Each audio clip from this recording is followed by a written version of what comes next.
الحمدللہ الواحد القہار والصلاة والسلام علی سید الابرار اما بعد۔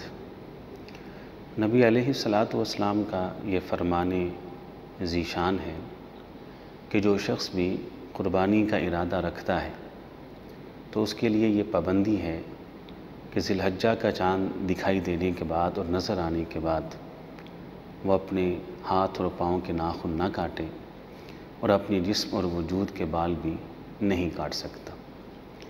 تو یہ پابندی اللہ کے رسول علیہ الصلاۃ والسلام نے لگائی ہے۔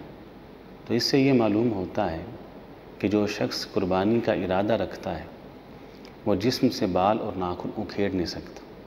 قربانی کے ارادے کے باوجود اگر کسی شخص نے اپنے جسم سے بال کو اکھیڑا یا اپنے ہاتھ اور پاؤں سے ناخن کو کاٹا تو یہ شخص گنہگار ہے۔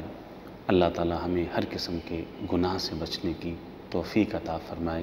وآخر دعوانا ان الحمد للہ رب العالمین۔